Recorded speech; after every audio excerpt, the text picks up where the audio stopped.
Guys आपका स्वागत है हमारी एक और नई वीडियो में। आज लेकर आया हूँ मैं 50 क्वेश्चन, ठीक है, जीके के। तो अगर आप हमारे चैनल पर पहली बार आए हो तो प्लीज़ एक चैनल को सब्सक्राइब कर देना और एक वीडियो को प्यारा सा लाइक कर देना। आपके सपोर्ट की बहुत ज़रूरत है हमें। तो चलते हैं पहले क्वेश्चन की तरफ। पहला क्वेश्चन हो जाएगा हमारा, सिंधु घाटी सभ्यता किस नदी के किनारे विकसित हुई थी? तो राइट आंसर हो जाएगा सिंधु नदी, ठीक है। चलते हैं क्वेश्चन नंबर 2 पर। नंबर 2 है हमारा, अशोक किस वंश का शासक था? तो अशोक प्यारे बच्चों मौर्य वंश का शासक था, ठीक है। और चंद्रगुप्त मौर्य भी मौर्य वंश का शासक था। चलते हैं क्वेश्चन नंबर 3 पर। क्वेश्चन नंबर 3 है, विक्रम संवत की शुरुआत किसने की थी? तो ये की थी प्यारे बच्चों ऑप्शन नंबर सी, विक्रमादित्य ने। चलते हैं क्वेश्चन नंबर 4 पर। क्वेश्चन नंबर 4 हो जाएगा हमारा, पानीपत की पहली लड़ाई कब हुई थी? तो ये हुई थी प्यारे बच्चों ऑप्शन नंबर ए 1526 ईस्वी में, ठीक है। चलते हैं क्वेश्चन नंबर 5 पर। 5 है हमारा, अलब्रूनी, ठीक है, किसके दरबार में आया था? तो अलब्रूनी प्यारे बच्चों गजनवी के दरबार में आया था, ठीक है, ऑप्शन नंबर सी। चलते हैं क्वेश्चन नंबर 6 पर। नंबर 6 हो जाएगा हमारा, भारत का पहला स्वतंत्रता संग्राम कब हुआ? तो ये हुआ था प्यारे बच्चों 1857 ईस्वी में, ठीक है। चलते हैं क्वेश्चन नंबर 7 पर। क्वेश्चन नंबर 7 हो जाएगा हमारा, दिल्ली सल्तनत का पहला शासक कौन था? दिल्ली सल्तनत का पहला शासक प्यारे बच्चों option number B, Qutubuddin Aibak था। चलते हैं क्वेश्चन नंबर 8 पर। नंबर 8 हो जाएगा हमारा, अजंता की गुफाएं किससे संबंधित हैं? अजंता की गुफाएं प्यारे बच्चों बौद्ध धर्म से संबंधित है, ठीक है। चलते हैं क्वेश्चन नंबर 9। नंबर 9 हो जाएगा हमारा, महात्मा गांधी का जन्म कब हुआ था? महात्मा गांधी का जन्म प्यारे बच्चों ऑप्शन नंबर बी 1869 में हुआ, ठीक है। चलते हैं क्वेश्चन नंबर 10 पर। नंबर 10 हो जाएगा हमारा, भारतीय राष्ट्रीय कांग्रेस की स्थापना कब हुई थी? तो ये हुई थी 1885 में, ठीक है। चलते हैं क्वेश्चन नंबर 11 पर। नंबर 11 हो जाएगा हमारा, रानी लक्ष्मीबाई किस रियासत से संबंधित थी?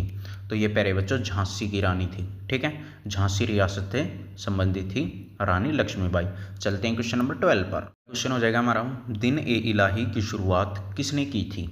दिन ए इलाही की शुरुआत प्यारे बच्चों बाबर ने की थी, ठीक है, सॉरी अकबर ने की थी, ठीक है। ऑप्शन नंबर बी आपका एकदम राइट है। चलते हैं क्वेश्चन नंबर 13 पर। क्वेश्चन हो जाएगा हमारा, भारत छोड़ो आंदोलन कब हुआ था? भारत छोड़ो आंदोलन 1942 में हुआ था, ठीक है। चलते हैं क्वेश्चन नंबर 14 पर। अगला क्वेश्चन है हमारा, प्लासी की लड़ाई कब हुई थी? 1757, ठीक है, ऑप्शन नंबर ए आपका एकदम राइट है। चलते हैं क्वेश्चन नंबर 15 पर। नंबर 15 है, महात्मा गांधी को राष्ट्रपिता, ठीक है, किसने कहा था? तो ये कहा था मेरे बच्चों option number B, Subhash Chandra Bose ने। चलते हैं क्वेश्चन नंबर 16 पर। नंबर 16 है, आर्य समाज की स्थापना किसने की थी? तो ये की थी प्यारे बच्चों option number B, Swami Dayanand Saraswati ने। चलते हैं क्वेश्चन नंबर 17 पर। अगला क्वेश्चन हमारा, गदर पार्टी का गठन कहाँ हुआ था? तो यह हुआ था प्यारे बच्चों option number C, San Francisco में, ठीक है। चलते हैं क्वेश्चन नंबर 18 पर। नंबर 18 है, चंद्रगुप्त मौर्य का गुरु कौन था? चंद्रगुप्त मौर्य का गुरु प्यारे बच्चों ऑप्शन नंबर बी, चाणक्य था। चलते हैं क्वेश्चन नंबर 19 पर। नंबर 19 है, अलीगढ़ आंदोलन किसने चलाया? अलीगढ़ आंदोलन प्यारे बच्चों option number A, Sir Syed Ahmad Khan ने चलाया। चलते हैं क्वेश्चन नंबर 20 पर। नंबर 20 है, गीत गोविंद के लेखक कौन थे? गीत गोविंद के लेखक जयदेव थे। ऑप्शन नंबर बी आपका एकदम राइट है। चलते हैं क्वेश्चन नंबर 21 पर। अगला क्वेश्चन है, झलकारी बाई किस आंदोलन से जुड़ी थी? झलकारी बाई प्यारे बच्चों मैं आपको बता दूं ऑप्शन नंबर बी, झांसी क्रांति से जुड़ी थी, ठीक है। चलते हैं क्वेश्चन नंबर 22 पर। क्वेश्चन है, इंपॉर्टेंट क्वेश्चन है, कॉपी में नोट कर लेना। गुप्त वंश की राजधानी क्या थी? गुप्त वंश की राजधानी प्यारे बच्चों पाटलिपुत्र थी, ठीक है। चलते हैं क्वेश्चन नंबर 23 पर। क्वेश्चन है हमारा, नेताजी किससे कहा करते थे? नेताजी किसे कहा जाता था? तो नेताजी प्यारे बच्चों मैं आपको बता दूं सुभाष चंद्र बोस को कहा जाता था, ठीक है। ऑप्शन नंबर सी आपका राइट है। ये 7वीं 8वीं कक्षा में एक चैप्टर भी है सुभाष चंद्र नेताजी का, ठीक है। तो किसी ने पढ़ा हो तो भाई उसको ध्यान होगा, सुभाष चंद्र बोस को नेताजी बोलते थे। चलते हैं क्वेश्चन नंबर 24 पर। नंबर 24 है, किसान आंदोलन की शुरुआत किसने की थी? तो ये की थी मेरे बच्चों ऑप्शन नंबर बी, बाबा रामचंद्र ने, ठीक है। चलते हैं क्वेश्चन नंबर 25 पर। नंबर 25 है, भारतीय संविधान सभा का गठन कब हुआ था? भारतीय संविधान सभा का गठन 1946 में हुआ, ठीक है। चलते हैं क्वेश्चन नंबर 26 पर। अगला क्वेश्चन है, भूगोल के 25 क्वेश्चन स्टार्ट हो चुके हैं, ठीक है। तो पहला क्वेश्चन हो जाएगा क्वेश्चन नंबर 26, पृथ्वी का आकार कैसा है? पृथ्वी का आकार प्यारे बच्चों चपटा गोलाकार जियोइड है, ठीक है। ऑप्शन नंबर बी आपका एकदम राइट है। चलते हैं क्वेश्चन नंबर 27 पर। क्वेश्चन है, इंपॉर्टेंट क्वेश्चन है, भारत का सबसे बड़ा राज्य कौन सा है क्षेत्रफल के अनुसार।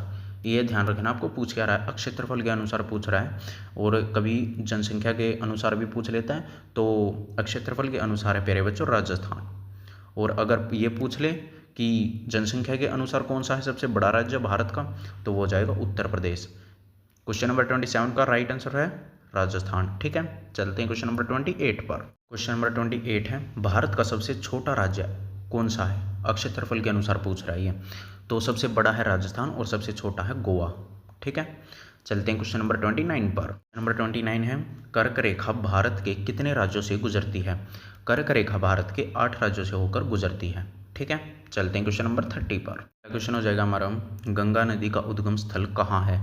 गंगा नदी का उद्गम स्थल है ऑप्शन नंबर ए गंगोत्री ग्लेशियर में। ठीक है, चलते हैं क्वेश्चन नंबर 31 पर। अगला क्वेश्चन है हमारा, भारत की छत किसे कहा जाता है। भारत की छत प्यारे बच्चों तिब्बत को बोला जाता है। ठीक है, चलते हैं क्वेश्चन नंबर 32 पर। अगला क्वेश्चन है, मानसून भारत में कब आता है।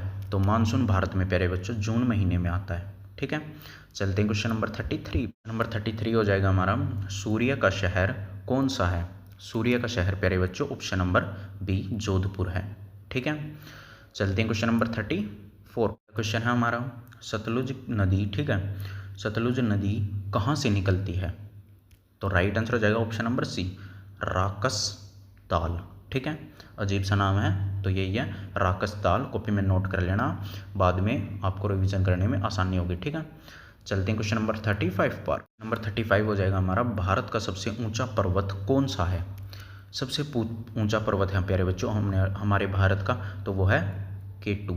ठीक है, गांडवीन आस्टीन। ऑप्शन नंबर सी आपका एकदम राइट है। चलते हैं क्वेश्चन नंबर 36 पर। क्वेश्चन है हमारा, क्वेश्चन नंबर 36, डेक्कन का पठार किसे बना है। किससे बना है डेक्कन का पठार। ये बना है प्यारे बच्चों ज्वालामुखी शैल से। ठीक है, चलते हैं क्वेश्चन नंबर 37 पर। नंबर 37 हो जाएगा, भारत का सबसे लंबा बांध कौन सा है। भारत का सबसे लंबा बांध है प्यारे बच्चों हीराकुंड बांध। ठीक है, कई बच्चे का कमेंट आ गया थी सर जल्दी जल्दी पढ़ाते हो आप, तो भाई मैं आपका टाइम बचा रहा हूँ, मैं जल्दी जल्दी इसलिए पढ़ा रहा हूँ, वरना मैं एक क्वेश्चन पे 1 मिनट भी लगा सकता हूँ, तो इसलिए मैं जल्दी जल्दी पढ़ाता हूँ, आपको जल्दी सीख सको कम टाइम में। ठीक है, तो यही कारण है बस। चलते हैं क्वेश्चन नंबर 38 पर। नंबर 38 है, सुंदरबन डेल्टा किस नदी पर स्थित है। सुंदरबन डेल्टा प्यारे बच्चों गंगा ब्रह्मपुत्र नदी पर स्थित है। ठीक है, चलते हैं क्वेश्चन नंबर 39 पर। अगला क्वेश्चन है हमारा, भारत की सबसे बड़ी झील कौन सी है मीठे पानी की। ठीक है, ये पूछ लिया, मीठे पानी की झील भारत में सबसे बड़ी कौन सी है, तो वो हो जाएगी प्यारे बच्चों वुलर झील। ठीक है, और अभी तक आपने चैनल को सब्सक्राइब नहीं किया तो प्लीज़ एक चैनल को सब्सक्राइब कर लेना और एक वीडियो को प्यारा सा लाइक कर देना। वीडियो कैसी लगी आपको कमेंट में बॉक्स में बता दिया करो। ठीक है, चलते हैं क्वेश्चन नंबर 40 पर। अगला क्वेश्चन है, सूर्योदय का देश किसे कहते हैं। तो ये कहते हैं प्यारे बच्चों जापान को। ठीक है, और अगर ये पूछ ले कि सूर्योदय का राज्य किसे बोलते हैं भारत के अंदर, तो वो जाएगा अरुणाचल प्रदेश। चलते हैं क्वेश्चन नंबर 41। अगला क्वेश्चन हो जाएगा हमारा, सबसे लंबी नदी कौन सी है। ये क्वेश्चन को आराम से पढ़ो कि पूछ क्या रहा है, सबसे लंबी नदी पूछ रहा है। इसने ये नहीं पूछा कि भारत की सबसे लंबी नदी, ये पूरे विश्व की पूछ रहा है सबसे लंबी नदी। अगर इसने भारत की पूछनी होती तो ये शुरू में भारत बोलता, भारत की सबसे लंबी नदी। ये पूछ रहा है सबसे लंबी नदी यानी पूरे विश्व में, तो वो हो जाएगी नील नदी। ठीक है, और अगर हमारे भारत के पूछ ले तो हो जाएगी गंगा नदी। ठीक है, इसका राइट आंसर हो जाएगा ऑप्शन नंबर ए। ठीक है, चलते हैं क्वेश्चन नंबर 42 पर। अगला क्वेश्चन है, कॉफ़ी का देश कौन है। तो राइट आंसर हो जाएगा ऑप्शन नंबर ए ब्राज़ील। चलते हैं क्वेश्चन नंबर 43 पर। क्वेश्चन नंबर 43 हो जाएगा, चाय का देश किसे कहा जाता है। चाय का देश प्यारे बच्चों चीन को बोला जाता है। ठीक है, चीन में कई प्रकार की चाय मिलती है। ठीक है, हमारे भारत देश में 1 या 2 प्रकार की चाय हैं, तो वहाँ पर कई तरह की चाय हैं। ठीक है, चलते हैं क्वेश्चन नंबर 44 पर। नंबर 44 है, सहारा मरुस्थल कहाँ स्थित है। सहारा मरुस्थल प्यारे बच्चों अफ्रीका में स्थित है। ठीक है, चलते हैं क्वेश्चन नंबर 45 पर। क्वेश्चन नंबर 45 है, विश्व का सबसे बड़ा महासागर कौन सा है। विश्व का जो सबसे बड़ा महासागर है प्यारे बच्चों वो है प्रशांत महासागर। चलते हैं क्वेश्चन नंबर 46 पर। नंबर 46 है, हिमालय पर्वत श्रृंखला की सबसे ऊंची चोटी कौन सी है। तो वो हो जाएगी एवरेस्ट। ठीक है, चलते हैं क्वेश्चन नंबर 47 पर। क्वेश्चन नंबर 47 है, ब्लैक गोल्ड किसे कहा जाता है। ब्लैक गोल्ड प्यारे बच्चों पेट्रोलियम को बोला जाता है। ठीक है। चलते हैं क्वेश्चन नंबर 48 पर। पहला क्वेश्चन हो जाएगा हमारा, रूस किस महाद्वीप में स्थित है? तो ये प्यारे बच्चों ऑप्शन नंबर ए, यूरोप व एशिया दोनों, ठीक है। चलते हैं क्वेश्चन नंबर 49 पर। नंबर 49 हो जाएगा, पृथ्वी पर ऋतुएं क्यों बदलती हैं? पृथ्वी पर ऋतुएं प्यारे बच्चों पृथ्वी की धुरी का झुकाव के कारण पृथ्वी पर ऋतुएं बदलती हैं। चलते हैं क्वेश्चन नंबर 50 पर। नंबर 50 हो जाएगा, विकासशील देश की श्रेणी में भारत किस कारण से आता है? तो राइट आंसर हो जाएगा ऑप्शन नंबर बी, ठीक है, कृषि प्रधान अर्थव्यवस्था, ठीक है। इसके कारण भारत विकासशील देशों की श्रेणी में आता है, ठीक है। तो अगर आपको वीडियो पसंद आई तो प्लीज़ चैनल को सब्सक्राइब कर देना और एक वीडियो को प्यारा सा लाइक कर देना। मिलते हैं किसी नेक्स्ट वीडियो में, तब तक जय हिंद जय भारत।